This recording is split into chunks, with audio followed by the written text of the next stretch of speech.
Hello guys, तो आज इस वीडियो में हम एक सुपर बैटल कराने वाले हैं वांडा मैक्सिमॉफ एके स्कारलेट विच, थॉर और डूम्सडे के बीच। और इस वीडियो में हम इन तीनों कैरेक्टर्स के मूवी वर्जन्स को कंसीडर करेंगे, यानी कि वांडा के वांडा विजन वाले वर्जन को, थॉर के एंड गेम वाले वर्जन को और डूम्सडे के बैटमैन वर्सेस सुपरमैन यानी डॉन ऑफ जस्टिस वाले वर्जन को कंसीडर करेंगे। अब क्या ही कर सकते हैं, डूम्सडे बेचारा एक ही मूवी में फीचर हो पाया है। तो सबसे पहले हम इन कैरेक्टर्स की पावर्स को एनालाइज करते हैं। तो थॉर के पास मैसिव स्ट्रेंथ और ड्यूरेबिलिटी है, और सबसे बड़ी बात, थॉर के पास लाइटनिंग पावर्स हैं। इसकी हेल्प से थॉर किसी को भी 440 वोल्ट का झटका दे सकता है।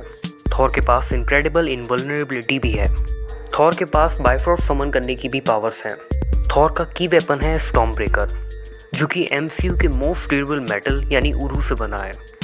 तो वांडा की पावर्स है टेलीकाइनेसिस और टेलीपैथी। टेलीकाइनेसिस की हेल्प से वांडा उड़ सकती है और किसी भी टाइप के मैटर को कंट्रोल कर सकती है। टेलीपैथी की हेल्प से वांडा किसी का भी माइंड कंट्रोल या मैनिपुलेट कर सकती है। वांडा का की वेपन है मैजिक, और मैजिक की हेल्प से वो रियलिटी मैनिपुलेट कर सकती है, यानी कि वो रियलिटी को ऑल्टर भी कर सकती है। एक तरह से कहें तो उसे क्रिएट एंड डिस्ट्रॉय भी कर सकती है। तो डूम्सडे की पावर्स हैं super speed, super strength and super durability. Doomsday के पास हीट विजन और एक्सरे विजन भी है। डूम्सडे के पास कैप्टन मार्वल की तरह एनर्जी एब्जॉर्प्शन की एबिलिटी भी है। ओवरऑल हम ये कंक्लूड कर सकते हैं कि डूम्सडे के पास सुपरमैन की ऑलमोस्ट सारी पावर्स एंड कैपेबिलिटीज़ हैं। डूम्सडे के की वेपन्स हैं उसके मसल्स, जो उसे स्ट्रेंथ और एनर्जी प्रोवाइड करते हैं। तो अब कंपेयर करते हैं इन तीनों कैरेक्टर्स को strength, durability, speed and reflexes के बेसिस पर, एंड उसके बाद हम एनालिसिस करेंगे कि इस फाइट का ट्रू विनर होगा कौन। वैसे तो हम ये जानते हैं कि इन तीनों में फाइट होना लगभग इम्पॉसिबल है, लेकिन सपोज कर लेंगे एंड में। Number 1, strength.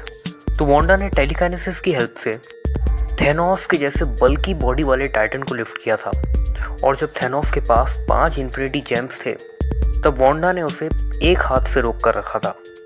अब यहाँ थेनोस कितनी फोर्स एक्सर्ट करके वांडा की पावर्स को ओवर पावर कर रहा था ये तो हमें नहीं पता, बट ये वांडा की कमाल की फीट थी। और थॉर ने इन्फिनिटी वॉर में इतनी ज़ोर से स्टॉर्म ब्रेकर को फेंका कि उसने 6 इन्फिनिटी स्टोन्स की एनर्जी तक को झेल लिया। एंड इन एडिशन थॉर ने मिनी स्पेसशिप को भी लिफ्ट किया है।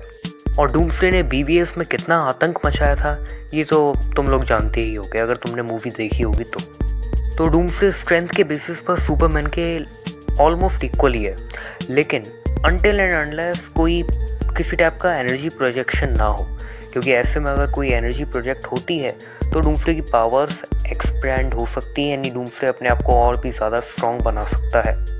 तो अगर हम स्ट्रेंथ को फिजिकली कंसीडर करें तो डूम्सडे और थॉर के पास यहाँ प्लस पॉइंट है, क्योंकि यहाँ पर हम स्ट्रेंथ कंसीडर कर रहे हैं, पावर्स नहीं। Number 2, speed and reflexes.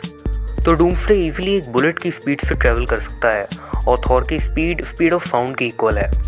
But अगर थॉर बाइफ्रॉस्ट का यूज़ करे तो ऐसे में वो लाइट की स्पीड या उससे भी ज़्यादा तेज़ ट्रैवल कर सकता है। और वांडा अपनी टेलीकाइनेटिक पावर से उड़ तो सकती है, बट थॉर और डूम्सडे के इक्वल नहीं। तो स्पीड के बेसिस पर थॉर के पास एक प्लस पॉइंट होगा, और रिफ्लेक्सेस में डूम्सडे और थॉर दोनों इक्वल हैं, क्योंकि रिफ्लेक्सेस के बेसिस पर स्पीड डूम्सडे का एडवांटेज बनेगी, लेकिन साइज उसका डिसएडवांटेज बनेगा। Number 3, durability. तो थॉर काफ़ी ड्यूरेबल है, नो डाउट, क्योंकि उसने न्यूक्लियर स्टार की एनर्जी और पावर स्टोन की एनर्जी को टॉलरेट किया है, और डूम्सडे ने डीसी टीम की ट्रिनिटी टीम की अटैक्स को झेला है। वांडा की बात करें तो वांडा की ड्यूरेबिलिटी का लेवल इतना ऊपर नहीं है, क्योंकि वो एक ह्यूमन ही है। चाहो तो हम एग्जाम्पल के लिए सिविल वॉर देख सकते हो, उसे कई चोटें लगी हैं ब्लैक विडो से और एंटमैन से लड़ते टाइम। तो ड्यूरेबिलिटी के बेसिस पर डूम्सडे और थॉर के पास प्लस पॉइंट है।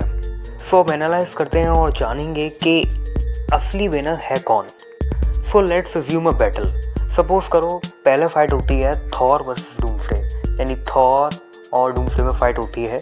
तो फिर क्या होगा कि वांडा को टाइम मिल जाएगा केओस मैजिक के थ्रू एक हैक्स क्रिएट करने का, जैसा कि हमने वांडा विजन एपिसोड 8 में भी देखा था। वो कितनी जल्दी अपने मैजिक के थ्रू एक हैक्स क्रिएट कर सकती है, और अगर यहाँ भी वो एक हैक्स क्रिएट कर लेती है तो वो माइंड मैनिपुलेट कर पाएगी या कंट्रोल भी कर पाएगी थॉर और डूम्सडे का। और अगर ऐसे में वो दोनों के इमोशंस के साथ खेलती है, क्योंकि देखो डूम्सडे का माइंड इजीली कंट्रोल हो जाएगा। और बच्चा थॉर के साथ वो ऐसा करेगी, थॉर के इमोशंस के साथ खेलेगी, जैसे कि उसने एज ऑफ अल्ट्रॉन में ऐसा करा था अपने मैजिक के थ्रू, ऐसे ही वो यहाँ भी कर सकती है।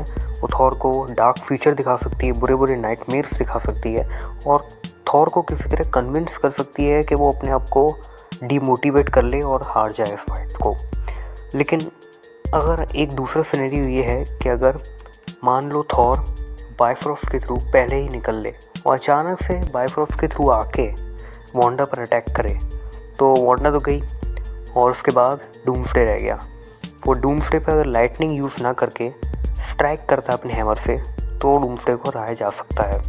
लेकिन अगर मान लो ये दोनों पागलों की तरह, यानी वांडा और थॉर पागलों की तरह डूम्सडे पर टेलीकाइनेसिस और थंडर से अटैक करते हैं, तो ऐसे में काफ़ी ज़्यादा चांसेस हैं कि डूम्सडे जीते, क्योंकि डूम्सडे को अच्छी खासी एनर्जी मिल जाएगी एब्सॉर्ब करने के लिए।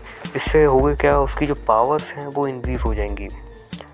देखो टोटली मेरा ये कहने का मतलब है कि अलग अलग सिनेरियो के हिसाब से यहाँ अलग अलग कैरेक्टर जीतेंगे।